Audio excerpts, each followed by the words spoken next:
puisque c'est une web interview qui est donc enregistrée et qui sera disponible sur les réseaux sociaux après. Donc, merci beaucoup de couper caméra et micro assez rapidement, pour que ça ne fasse pas d'interférence.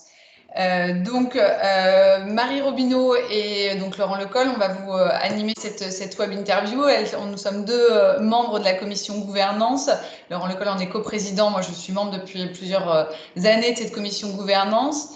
On a mené beaucoup de travaux sur qu'est-ce que la gouvernance, qui a donné lieu à des ouvrages. Et on a toujours, dans le cadre de ces travaux, eu à cœur de se tourner vers les chefs d'entreprise pour recueillir leurs expériences et avoir leur retour de cette notion de gouvernance et comment ils la vivaient au sein de leur entreprise.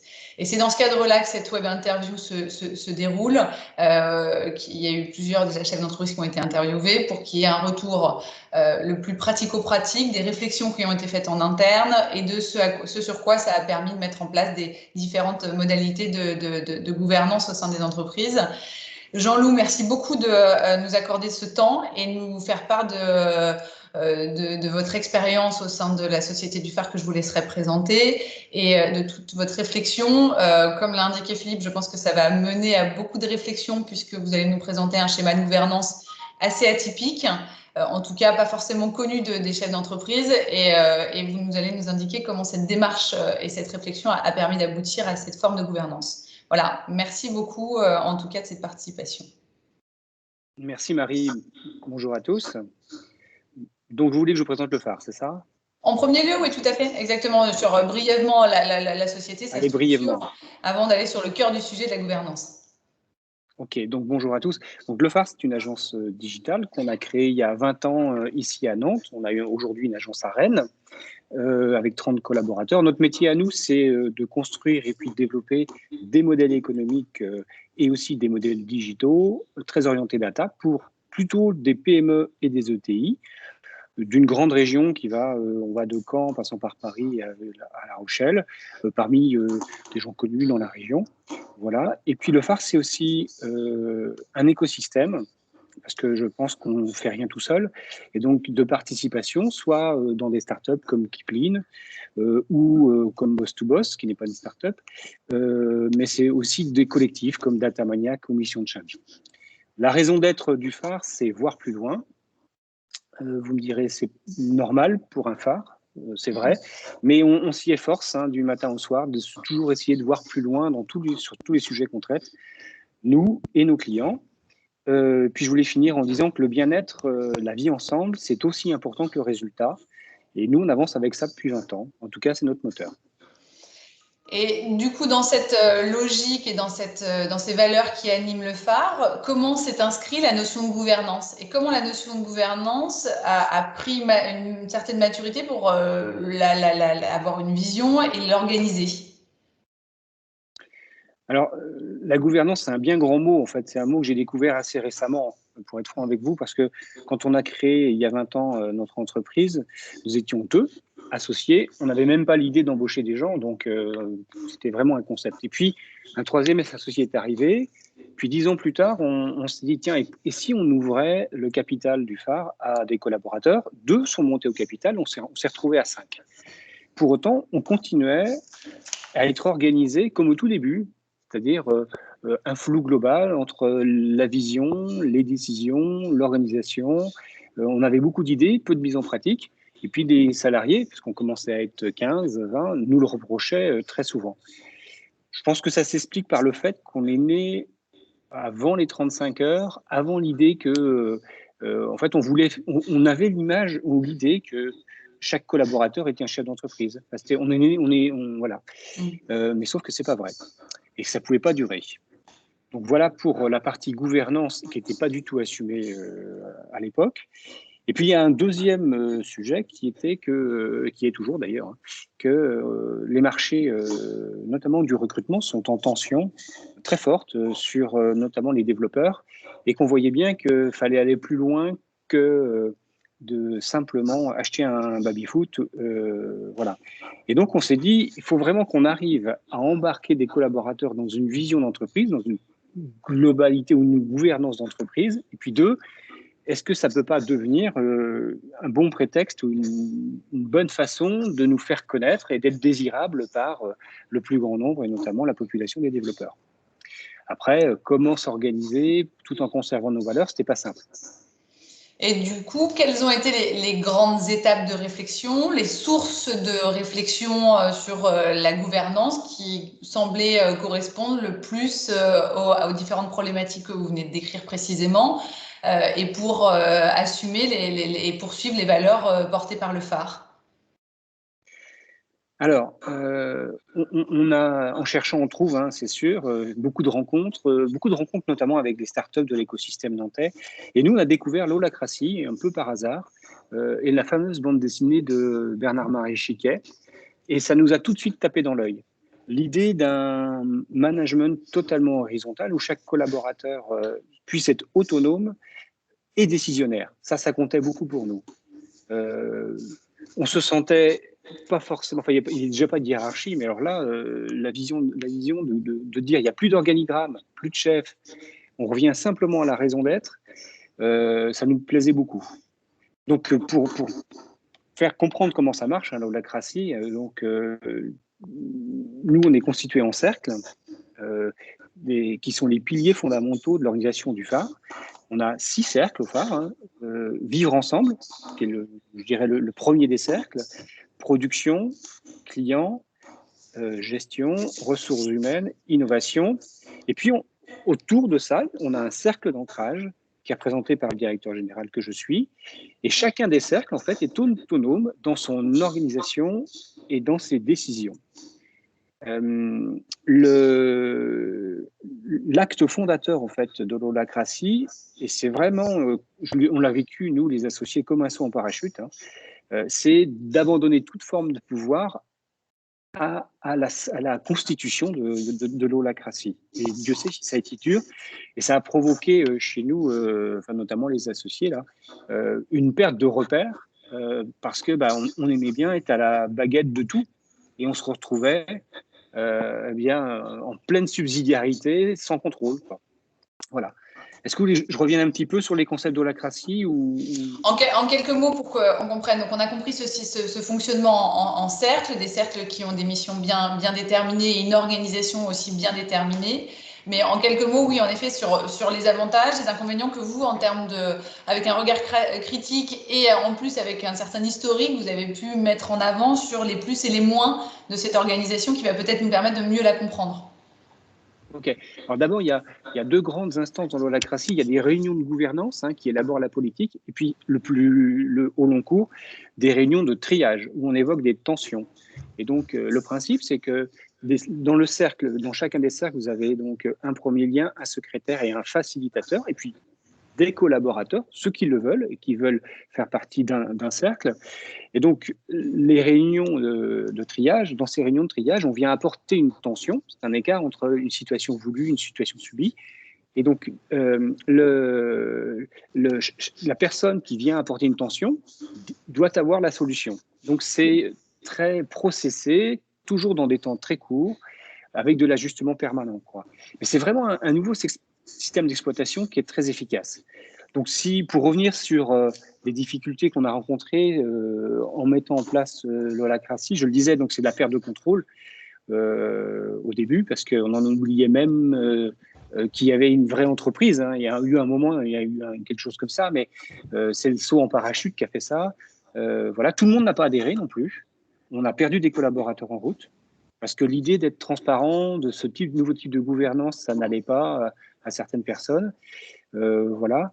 Et puis, selon les cercles, notamment, là, on va y revenir peut-être après, hein, pendant la période de confinement, l'éloignement a un peu, comment dire, fait perdre pied à certains collaborateurs dans les cercles.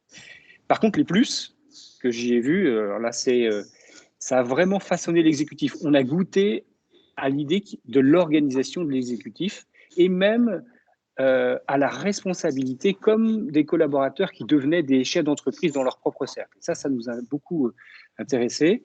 Voilà. Pour revenir sur les plus, ça offre un très bon lâcher-prise parce que comme les gens sont autonomes, ils prennent des responsabilités.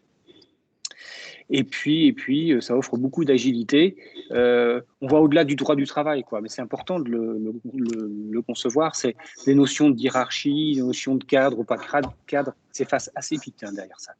Donc pour finir, l'holacratie, c'est un très très bel outil pour nous, pour faire émerger la créativité, d'intelligence collective et puis de prise d'initiative. Ça, c'était l'acte 1. Est-ce que ce cadre de gouvernance ne vous a pas incité à accompagner par une ouverture capitalistique, à se dire ces collaborateurs qui aujourd'hui sont des collaborateurs avec une prise de responsabilité beaucoup plus large, ils pourraient être demain nos associés pour qu'on ait une vision capitalistique commune? Eh ben, moi, je le croyais. Et c'était ce que je voulais. Enfin, c'est ce qu'on voulait, les associés. Et ça ne s'est pas passé comme ça du tout. Parce que l'acte 1, c'était bon, ok, on met une organisation où on apprend l'entreprise différemment. L'acte 2, c'était on crée une holding de prise de participation. À l'époque, j'ai beaucoup discuté avec Olivier Lachevannerie de Sigmatel, qui est intervenu avant moi le mois dernier. Et on a voulu faire un système comme Sigmatel, c'est-à-dire avec une holding de prise de participation. Et j'ai ouvert en grand en disant, maintenant le capital il est ouvert, allez, venez nous rejoindre. J'ai eu très très peu d'adhésions. 3 sur 25, j'étais un peu déçu. Et puis, je me suis dit, bon, je m'y suis mal pris. Donc, je suis allé encore plus loin. Et avec les associés, on s'est dit, et si on devenait une SCOP? Parce que c'est peut-être ça, puisqu'on fait de l'holacratie, peut-être qu'il y a un lien direct avec une gouvernance vraiment partagée sous forme de SCOP. Et ça n'a pas marché non plus. On a travaillé pendant 8 mois, avec l'URSCOP notamment. Alors, pourquoi ça n'a pas marché? Parce que d'abord, le phare a 18 ans et c'est difficile de transformer. À notre goût, c'est plus facile de faire une SCOP quand on débute que d'emprunter le chemin d'une SCOP. Ça, c'est une chose. Mais c'est aussi parce que l'holacratie, ça offrait déjà tous les champs de la transparence. Ce qu'on recherche quand on veut partager, c'est nous, on a des rituels où tous les mois, on montre les chiffres. Bon, à part les salaires, tout le monde sait tout, quoi. Et donc, l'holacratie, en fait, ça a été un frein pour nous à l'ouverture du capital.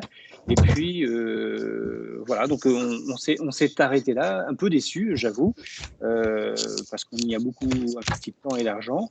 Mais je pense que sur le fond, on n'était pas prêt, le collaborateur n'était pas prêt, et surtout la vision de l'entrepreneuriat n'était pas partagée.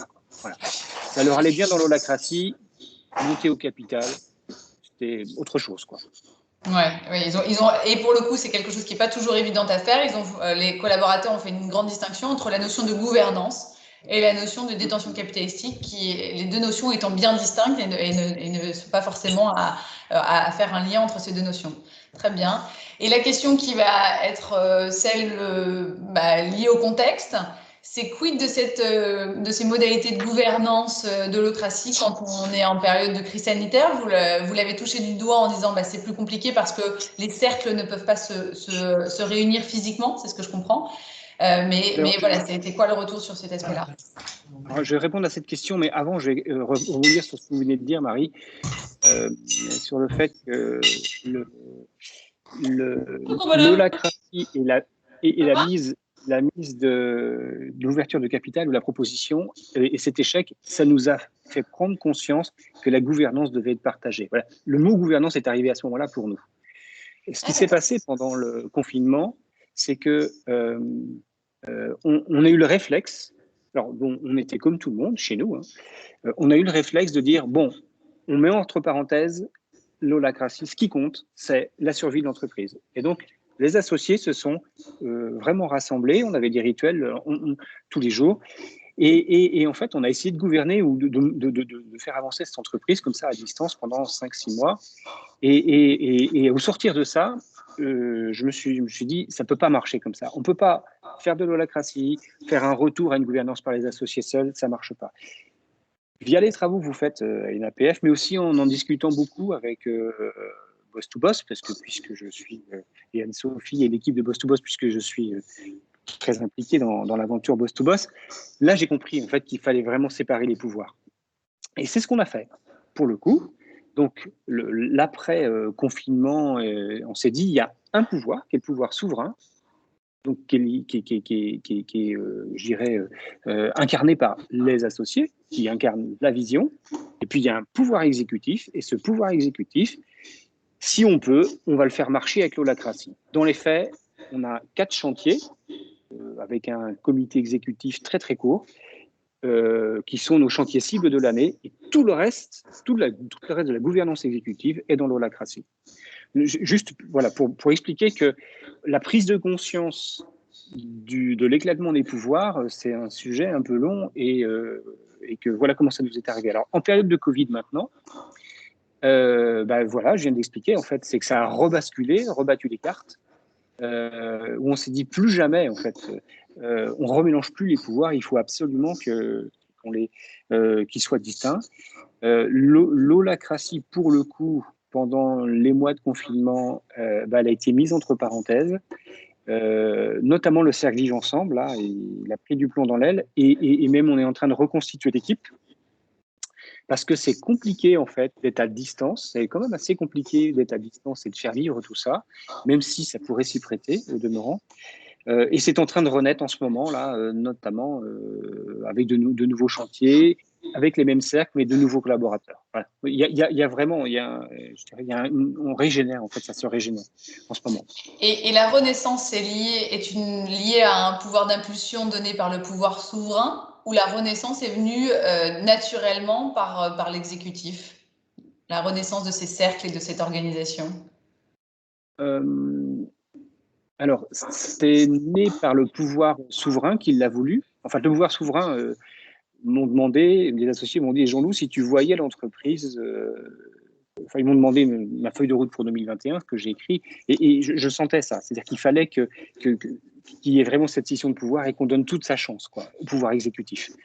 Donc, l'organisation, en fait, c'est la conséquence, l'organisation de l'holacratie, c'est la conséquence de ce nouveau pouvoir exécutif. D'accord. Donc, c'est l'alliance des deux pouvoirs qui aujourd'hui porte cette organisation de gouvernance, en fait. C'est ce que vous dites. Tout à fait. Je pense qu'on a le meilleur des deux mondes, en fait, maintenant. On a un monde très efficace avec l'holacratie et une gouvernance exécutive, et un monde plutôt efficace sur la vision par les associés. Et puis, ce qu'on va construire, mais il nous faut un petit peu de temps, c'est le pouvoir de surveillance.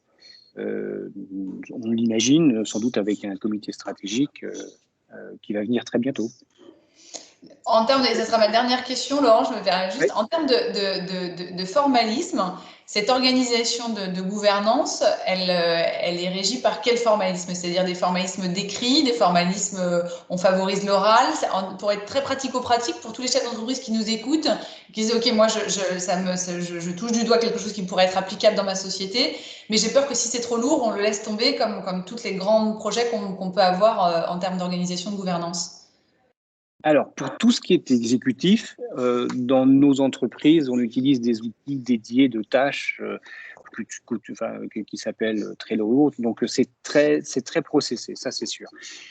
Pour l'holacratie, il y a un outil, il y a des outils dédiés aussi d'organisation, de compte rendu. Donc, non, c'est très processé tout ça. Il y a alors, des prises de notes très courtes, pas des comptes rendus à rallonge, mais être secrétaire d'un cercle en holacratie, c'est un métier assez simple en fait.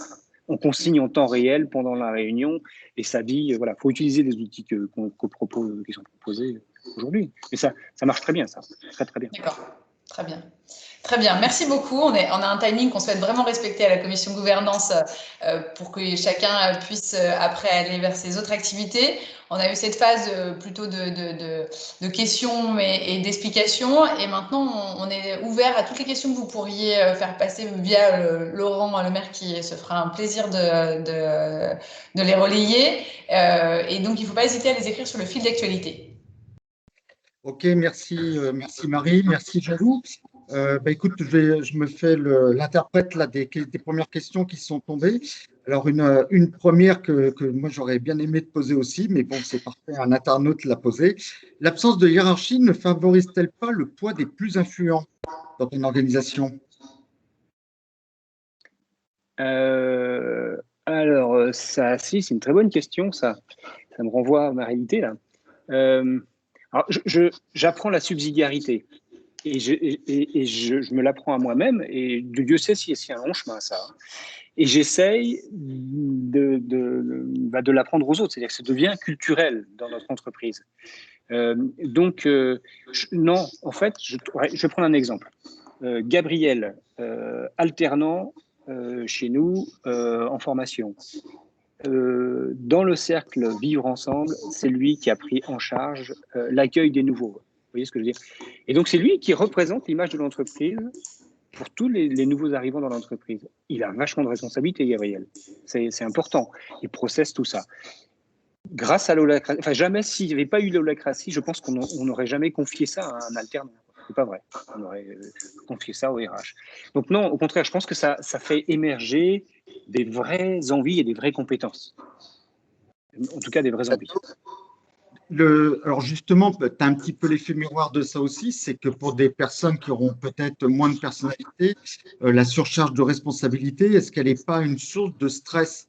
Tu vois ce que je veux dire, c'est que ce mode de management qui paraît, entre guillemets, alors je sais bien que tu ne vas pas aimer la comparaison, mais un peu libéré dans le principe, pour faire simple, est-ce que ce n'est pas un surcroît de stress justement sur chacune personne de tes équipes? Alors d'abord, ce que je n'ai pas expliqué, c'est qu'on peut être présent dans plusieurs cercles.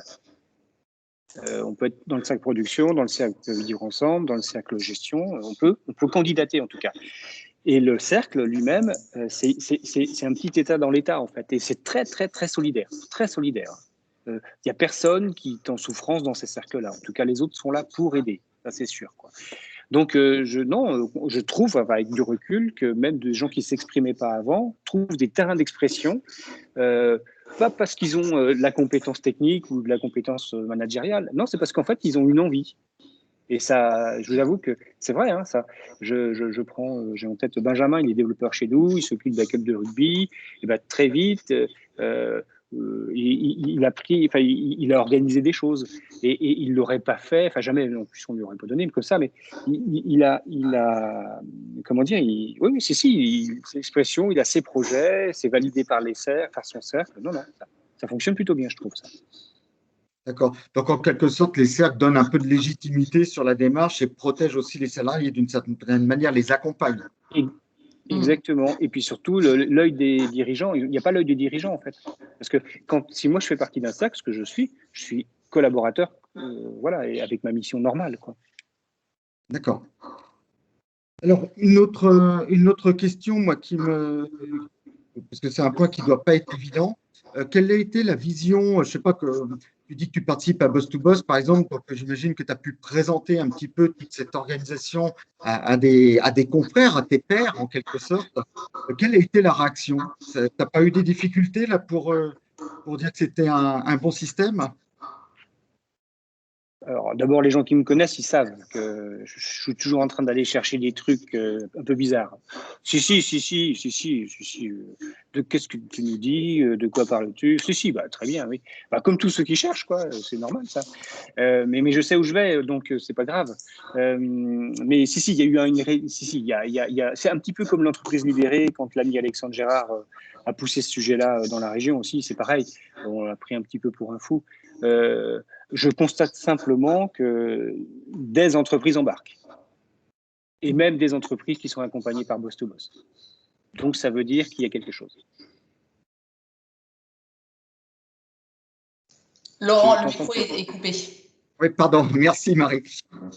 Une autre question aussi sur l'organisation. Est-ce que le système n'est pas un peu trop complexe? Enfin, tu vois, est-ce que chacun sait bien ce qu'il a à faire? Tu vois, les systèmes de cercle, le travail qui est à faire vis-à-vis de tes clients, tout ça, est-ce que c'est pas un petit peu compliqué? Dit autrement, est-ce que vous ne dépensez pas beaucoup d'énergie dans l'animation? Si. Au départ. L'holacratie saison 1, parce que nous, on est sur la saison 2 maintenant, c'est vrai. On me l'avait dit, j'ai laissé faire, et puis parce que, en fait, c'est pas moi qui ai initié ce chantier ici, hein, c'est un des collaborateurs, associé aussi, Hervé, qui est allé en formation, et c'est vraiment un changement de logiciel. Non, je suis d'accord avec ça, c'était un peu compliqué. Je note simplement que l'holacratie saison 2, d'ailleurs, qui est empruntée là par justement une des entreprises qui est accompagnée par Boss to Boss, c'est beaucoup plus léger. Et donc, c'est pour ça aussi qu'on va faire la saison 2. Effectivement, le cadre était un petit peu rigide au début. Il faut avoir une bonne dose de recul en disant « Ok, on avance. On ne voit pas les choses, mais on avance. » D'accord. Alors là, j'ai une question précise, mais je crois que tu y avais déjà un petit peu répondu. Est-ce que tu as à la fois le pouvoir exécutif et le pouvoir souverain? Oui, encore aujourd'hui, mais ça va pas durer. Mm. Mais c'est juste que bah, c'est comme ça parce qu'il faut créer les conditions du changement. Mais je le redis, je travaille sur ma subsidiarité. D'ailleurs, je l'ai écrit, hein, mes idées et mes décisions comptent plus que mes actions. Donc, Ouais. j'ai plutôt des velléités à être dans le pouvoir souverain que dans le pouvoir exécutif. Alors justement, là, on parle des deux pouvoirs, souvent on en évoque un troisième, c'est le pouvoir de contrôle, le pouvoir de surveillance. Est-ce que tu as quelque chose qui est mis en place sur le sujet avec peut-être des personnes extérieures ou je ne sais pas? Je... Alors, pas encore, parce que chaque jour suffit sa peine, mais ça va venir. Et puis, je crois qu'avec Boss to Boss, on va trouver une solution sur ce sujet-là, parce que bon, c'est la raison d'être de Boss to Boss, c'est accompagner les dirigeants par des dirigeants en formant des comités stratégiques. Donc, oui, oui, c'est à l'étude. C'est comme ça qu'on va procéder, en tout cas. D'accord. Et l'intérêt aussi que j'y vois, parce que je suis dans des comités stratégiques de Boss to Boss, en les co-animant avec Anne-Sophie et l'équipe, c'est que on va faire son casting. C'est important. Et puis ce casting, il peut changer dans le temps. Ouais. Ça tombe bien puisqu'Anne-Sophie est aussi à la commission gouvernance, donc c'est pas mal. Une Oui, dernière question, parce je que sais je vois qu'elle qu'on nous arrive écoute. à 28 minutes. Là, c'est peut-être un petit peu, c'est par rapport à des chefs d'entreprise qui nous écouteraient, qui ne sont pas de ton secteur d'activité. Est-ce que le fait d'être une agence de com, qui plus est dans le numérique, alors digital en anglais, est-ce que est-ce que c'est pas un point de facilitation, et pour ne pas dire un point qui est un prérequis pour dire autrement, est-ce qu'une entreprise traditionnelle pourrait avoir la même démarche que toi?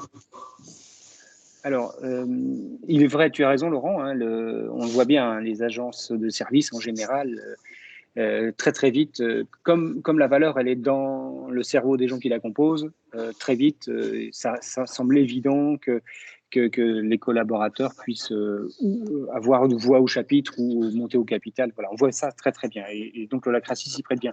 Après, quand on regarde le mouvement de l'holacratie en tant que tel, hein, il y a des grandes enseignes hein, comme Danone, comme Biocop, comme Kingfisher, enfin, il y a des entreprises traditionnelles hein, de services ou de négoce ou de production hein, qui embarquent sur ces sujets-là. Non, non, c'est pas réservé qu'aux entreprises de services. OK. Une dernière question, tu l'as un petit peu évoqué aussi, c'est si tu devais retenir une chose que tu devrais changer dans tout ce que tu as fait ou une erreur plus particulière dans tout ton parcours, laquelle serait-ce? Si je devais changer les choses,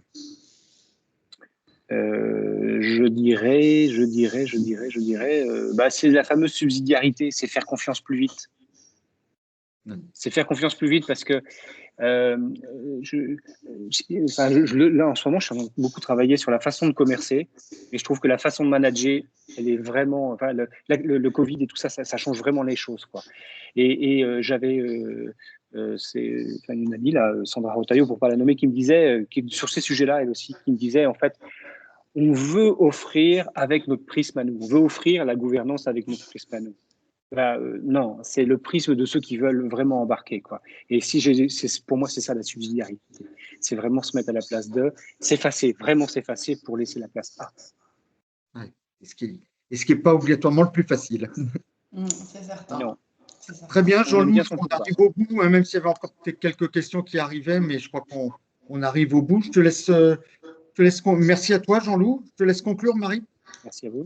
Très bien, merci beaucoup Laurent, merci beaucoup Jean-Loup de cette ouverture à une nouvelle modalité de gouvernance qui n'était pas forcément connue et qui va continuer à nourrir nos travaux au sein de la commission de gouvernance pour être toujours dans cette réflexion de tout ce qui peut exister, les questions qui ont été posées, de savoir si ça concerne toutes les sociétés ou si certaines sociétés ont plutôt un mode de gouvernance à adopter plutôt qu'un autre.